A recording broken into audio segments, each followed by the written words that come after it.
September 1894. While every settler in Haywood County, North Carolina, hurried to raise cabins before winter closed in, one Pennsylvania immigrant was still hauling fieldstone well into late September. His neighbors called him the Stone Fool. They called it wasteful. Silas McReynolds spent 3 full weeks building what resembled a medieval fortress foundation, 18 inches high, 24 inches thick, constructed from 47 tons of carefully selected stone fitted without mortar. Standard practice required no more than 2 days. Set the sill logs on flat rocks and move on. McReynolds' method demanded 21 days of relentless labor. Local builder Tom Crenshaw, with 30 years of experience in Appalachian construction, dismissed it outright. "Ground don't freeze deep here like up north. Stone shelves just showing off." Then the wet seasons came. Ground-level cabins developed damp floors, rotting sills, termite infestations. The great wet summer of 1896 delivered 47 inches of rain, double the normal level. Conventional cabins suffered severe moisture damage, structural instability, and mold-related illness. But McReynolds' raised cabin remained completely dry, comfortable, and sound. Then winter 1897 struck, the coldest in Appalachian memory. Temperatures fell to 23 below zero. Neighboring cabins shifted as their shallow foundations reacted to frost heave, forcing families to abandon their homes. McReynolds' cabin held steady warmth while burning 30% less firewood. What did this Pennsylvania stoneworker understand about moisture control, thermal efficiency, and mountain construction that generations of local wisdom overlooked? If you value stories of practical wisdom that stood the test of time, make sure to subscribe. We've got more documented accounts worth remembering.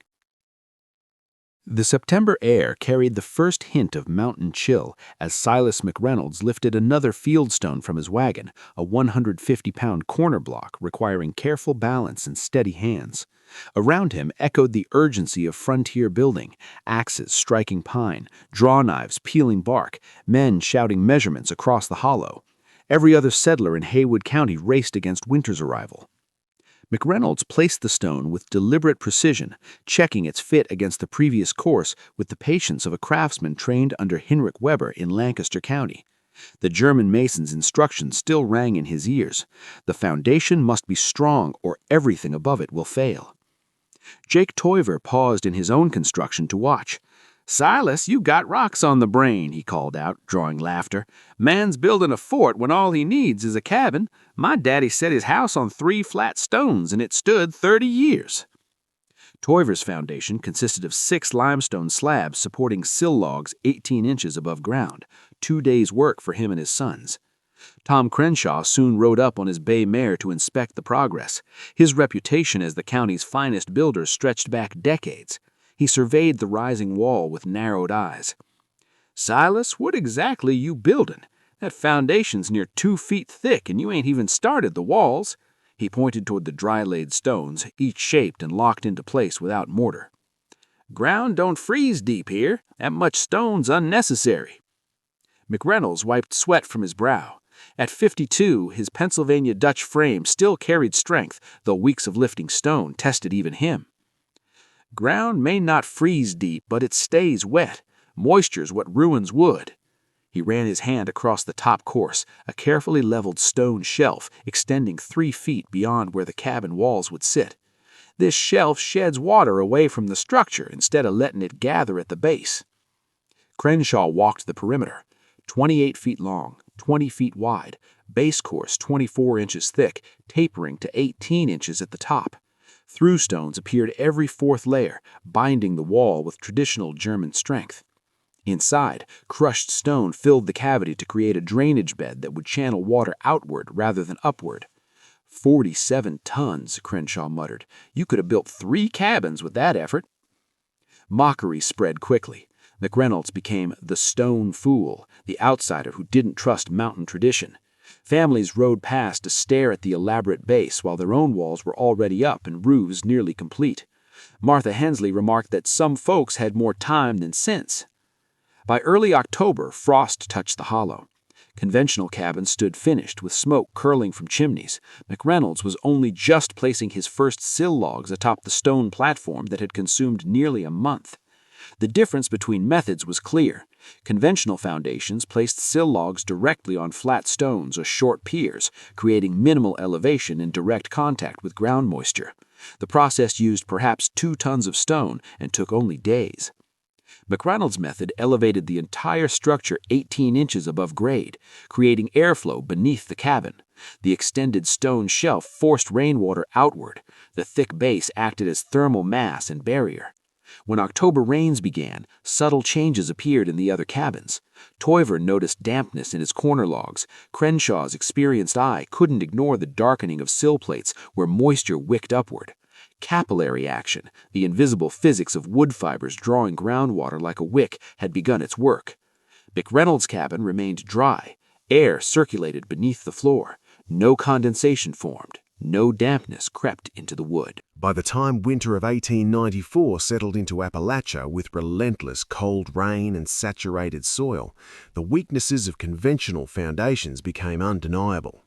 The region averaged 65 inches of annual precipitation, with 22 inches falling in the 4 winter months alone, rain mixing with snowmelt, keeping soil perpetually soaked. In mid-December, Jake Toiver felt the first softness beneath his east wall floorboards, barely noticeable at first, a subtle give underfoot.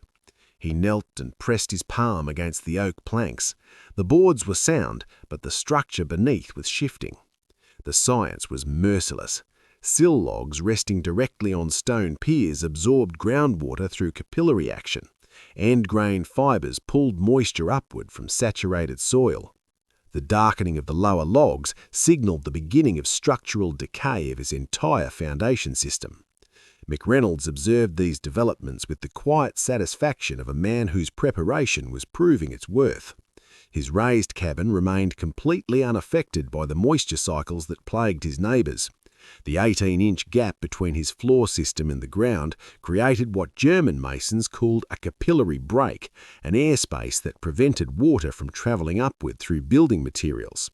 Stone, unlike wood, did not transmit moisture through wicking action, and the carefully fitted dry stone construction allowed any residual dampness to evaporate rather than accumulating in the structure. The thermal benefits became equally apparent as winter deepened. Conventional cabins required constant feeding of their fires to maintain livable temperatures, not only because of heat loss through walls and roofs, but because moisture in their structural members created additional cooling through evaporation. A damp log loses heat far more rapidly than a dry one, and ground-level cabins were fighting a losing battle against the physics of water transfer. McReynolds tracked his firewood consumption with the methodical precision of a man who had learned to measure everything during his army engineering days. 6 cords lasted him through the entire winter season, while his neighbours burned 8 to 12 cords trying to maintain similar interior temperatures. The difference lay not just in superior insulation, but in the fundamental moisture control that his raised foundation provided. Toiver's wife Martha began complaining of persistent dampness in their cabin that seemed to penetrate everything: clothing, bedding, even the dried beans stored in supposedly sealed containers. The humidity inside ground-level cabins climbed to levels that made preservation of food difficult and comfort nearly impossible. Condensation formed on the inside surfaces of walls during temperature fluctuations, creating an environment where mold and mildew thrived. The Crenshaw family faced similar challenges, despite Tom's reputation for superior craftsmanship. His cabin's interior humidity remained stubbornly high throughout the winter months, requiring constant vigilance to prevent spoilage of stored provisions. The moisture seemed to emerge from the very structure itself, as if the logs were slowly exhaling the water they had absorbed through ground contact. By March, when the seasonal thaw began, the cumulative damage was becoming visible. Toiver's floor had developed a noticeable sag near the foundation where moisture had softened the supporting timbers. Several of his chinking stones had worked loose as the logs shifted and settled, allowing drafts that further complicated heating efficiency. The repair work would consume valuable time during spring planting season. Crenshaw's situation was more serious. 3 of his sill logs showed advanced moisture penetration, extending 6 inches up from their contact points with the foundation stones. The wood had lost its structural integrity, developing the soft consistency that preceded complete rot. Replacement would require jacking up the entire cabin and installing new foundation members, a major undertaking that would cost both materials and labor during the crucial farming season. The economic implications were stark. Toiver calculated that his moisture-related repairs would require $47 in materials and 12 days of labor valued at $18 based on prevailing wage rates. Crenshaw faced even steeper costs, $23 for replacement logs plus 8 days of skilled carpentry work. McReynolds' maintenance expenses for the same period totaled exactly $0. Dr. James Caldwell, making his regular circuit through the mountain settlements, noted a correlation between housing conditions and respiratory ailments. Families in ground-level cabins showed consistently higher rates of persistent coughs, particularly among children and elderly residents. The damp conditions created ideal environments for respiratory irritants, while the constant struggle to maintain adequate heating led to indoor air quality problems.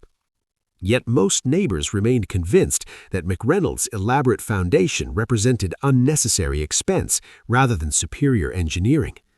Tom Crenshaw, even while planning extensive repairs to his own cabin, maintained that the stone fools methods were excessive for Appalachian conditions.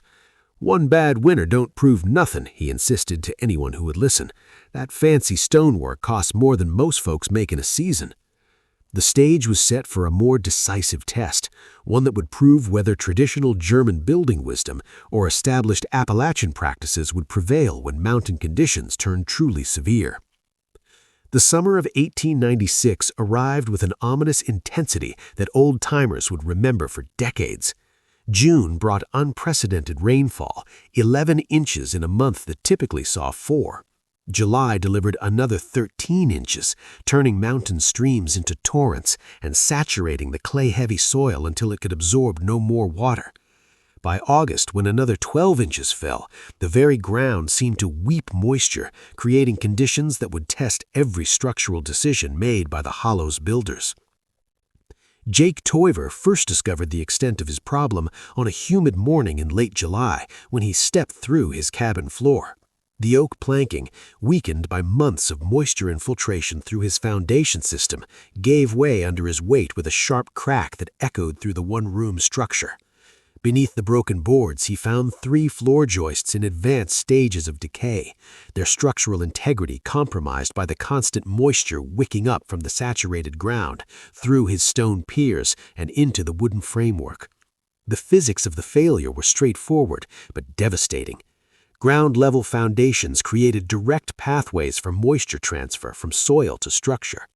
Toiver's sill logs, resting on stone piers that themselves sat in increasingly waterlogged earth, had been absorbing groundwater for nearly 2 years through capillary action.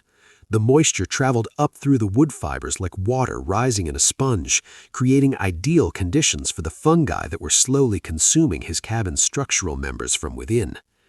Tom Crenshaw faced even more serious damage. His reputation as the county's finest builder made the failure of his cabin a particularly bitter pill. The bottom courses of his log wall showed extensive soft rot extending 6 inches up from the foundation level. When he pressed his thumb into the affected wood, it yielded like cork. The once solid oak transformed into something resembling wet cardboard. The structural compromise threatened the integrity of his entire wall system. The termite invasion began in earnest as soil saturation reached peak levels in August. Subterranean termites thriving in the moisture-rich environment discovered easy access routes from earth to wood through the ground-level foundation systems. Toiver found the first evidence when he attempted to repair his floor damage. Extensive galleries carved through his sill plates by insects that had been feeding undisturbed for months. The termite damage revealed the fundamental vulnerability of conventional building methods. Ground-level cabins provided direct contact between soil-dwelling insects and structural wood. The stone piers that supported sill logs created perfect bridges for termite colonies to access the wooden framework. Tiver's damage assessment revealed that replacement of his foundation system would require dismantling and rebuilding nearly half his cabin. Meanwhile, Silas McReynolds observed the unfolding crisis from the comfort of his perfectly dry cabin. The raised stone foundation that had earned him ridicule 2 years earlier now demonstrated its superiority with mathematical precision. Interior humidity levels in his cabin remained at a healthy 35 to 45%, while his neighbors battled dangerous saturation levels exceeding 70%. The 18-inch gap between McReynolds' floor system and the ground provided complete protection from both moisture infiltration and insect damage. Termites could not bridge the airspace to reach his wooden structures. More importantly, the stone foundation created no pathways for capillary moisture transfer. Water simply could not travel from saturated soil into his cabin's framework through the impermeable stone barrier. Temperature measurements revealed another critical advantage of McReynolds' method. His cabin maintained interior temperatures averaging 68 degrees Fahrenheit during the humid summer months, while ground-level cabins registered 74 degrees. The difference resulted from superior moisture control. Dry structures required less energy to heat and cool, while damp buildings fought a constant battle against the thermal effects of evaporation. Dr. James Caldwell documented the health implications during his summer medical circuit.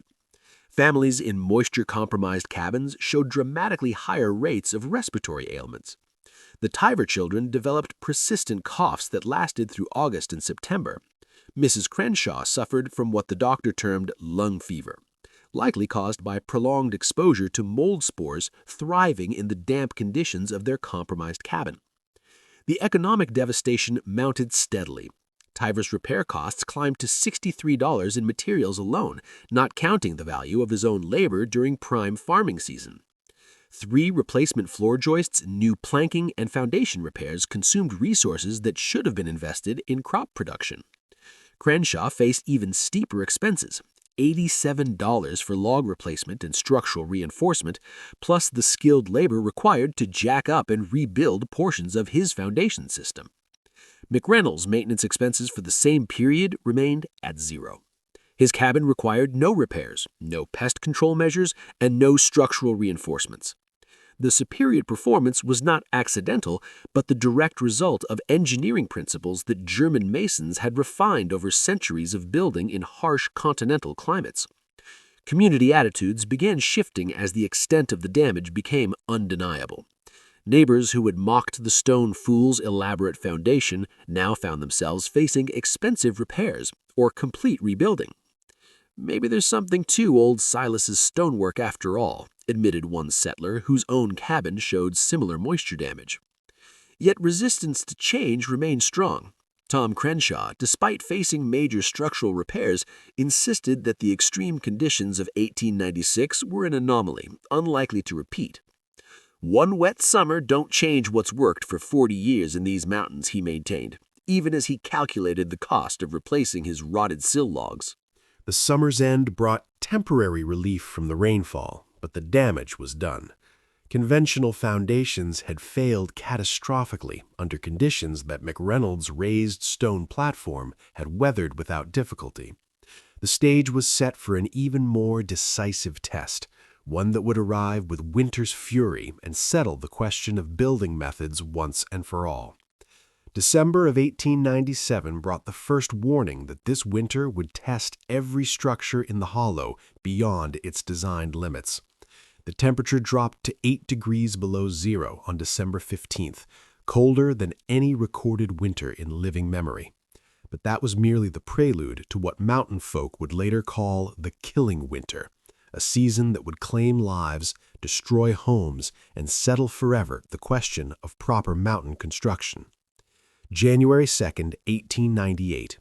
The mercury in Tom Crenshaw's thermometer disappeared entirely as temperatures plunged to 23 degrees below zero, shattering the previous record of 12 below set in 1879. Snow began falling that same morning, not the gentle dusting typical of Appalachian winters, but heavy wet flakes that accumulated at nearly 2 inches per hour. By evening, 18 inches blanketed the hollow, and the storm showed no signs of abating. Jake Toiver's cabin, already compromised by 2 years of moisture damage, faced immediate crisis. The extreme cold created thermal bridging effects that his ground-level foundation could not resist. Heat flowed directly from his cabin's interior through the wooden sill logs into the frozen earth below, creating a thermal drain that no amount of firewood could overcome. His interior temperature dropped to 38 degrees Fahrenheit, despite burning 2.5 cords of wood in January alone, enough fuel to last most winters. The freeze-thaw cycles proved catastrophic for conventional foundations, as temperatures swung from 23 below to brief warming periods above freezing. The saturated ground beneath ground-level cabins expanded and contracted with destructive force. Ice formation in the soil created pressures that shifted foundation stones and twisted structural members beyond their design limits. Toiver watched helplessly as gaps opened between his logs and chinking stones worked loose from their positions. Tom Crenshaw's cabin suffered even more dramatic failure. The combination of previous moisture damage and extreme temperature stress proved too much for his compromised foundation system. On February 7th, during a particularly severe cold snap, his northeastern wall shifted visibly as frost heaving lifted and twisted his foundation stones. The structural displacement was so severe that his door would no longer close properly, allowing bitter winds to penetrate the interior. Ice dams formed along the roof lines of ground-level cabins as meltwater from brief warming periods froze against the cooled walls. These dams created standing water that pooled around foundation systems, adding liquid moisture to structures already struggling with extreme cold. The combination of wet conditions and sub-freezing temperatures created ideal circumstances for structural ice formation within the wooden framework itself. The Crenshaw family evacuated their cabin on February the 15th when a section of the floor collapsed under the combined weight of snow load and structural compromise from foundation failure. 3 generations of building wisdom, Tom's 30 years of experience, and the finest materials available had proven inadequate against conditions that pushed conventional methods beyond their breaking point. 5 people sought emergency shelter with neighbors whose own cabins teetered on the edge of habitability. Dr. James Caldwell documented the health crisis during his emergency winter visits. Respiratory illnesses reached epidemic proportions in families occupying moisture-compromised cabins. The combination of extreme cold, high humidity from structural dampness, and poor air quality from desperate heating efforts created conditions that claimed the lives of 2 elderly residents and left dozens more with persistent lung ailments that would plague them for years. Meanwhile, Silas McReynolds' cabin provided a stunning contrast to the suffering around him. Interior temperatures held steady between 45 and 50 degrees Fahrenheit throughout the worst cold snaps, maintained with just 1 8/10 cords of firewood for the entire month of January. The raised stone foundation eliminated thermal bridging by creating an insulating air gap between heated space and frozen ground. No ice dams formed because proper drainage prevented water accumulation around the structure. The physics of McReynolds' superior performance were measurable and dramatic. Conventional cabins lost heat through direct contact between wooden sill logs per frozen earth, a thermal bridge that conducted warmth out of living spaces as efficiently as a metal rod. His stone foundation created thermal mass that moderated temperature swings, while the air gap provided insulation that conventional ground-level construction could not achieve. Humidity control proved equally critical during the extreme conditions. McReynolds' cabin maintained healthy interior humidity levels between 35 and 45%, while conventional structures registered dangerous saturation approaching 80%. The combination of structural dampness and extreme cold created interior conditions that supported neither human health nor structural integrity.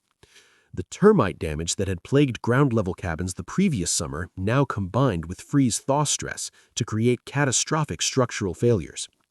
Tonwyver discovered that insects had so thoroughly compromised his foundation system that frost heaving easily displaced stones and timbers that should have remained solidly positioned. The cumulative effect of biological and environmental damage had reduced his cabin's foundation to a collection of loose components held together by habit rather than structural integrity. Community resistance to McReynolds' methods finally collapsed under the weight of undeniable evidence. Neighbors who had mocked the stone fool's elaborate foundation now sought his advice on emergency repairs and reconstruction planning. "That stone shelf ain't showing off," Jake Tonwyver admitted through chattering teeth as he surveyed his own cabin's damage. "It's saving lives." The crisis reached its peak in late February, when 3 families found their cabins completely uninhabitable.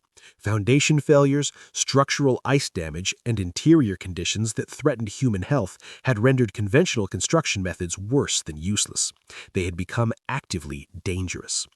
Emergency shelter arrangements strained the community's resources and goodwill while highlighting the stark difference between adequate preparation and true engineering excellence. As March approached and the worst winter in Appalachian memory finally began loosening its grip, the Hollow's residents faced a choice between rebuilding using methods proven to fail or learning from the man whose excessive preparation had weathered every challenge the mountains could deliver. Spring of 1898 arrived to find half the Hollow's cabins uninhabitable, and their owners facing the prospect of complete reconstruction. The thaw revealed the full extent of winter's devastation. Foundation stones scattered by frost heaving, sill logs rotted beyond salvage, and structural frameworks so compromised that entire buildings would need to be razed and rebuilt from scratch. Yet, amid the widespread destruction, one cabin stood untouched, its occupant quietly offering shelter and technical guidance without a trace of vindication in his manner.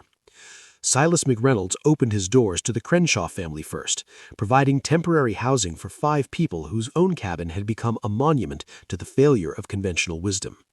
Tom Crenshaw, the man who had dismissed the stone fool's methods as a necessary showing off, now found himself studying every detail of the raised foundation that had weathered conditions his own expertise could not survive.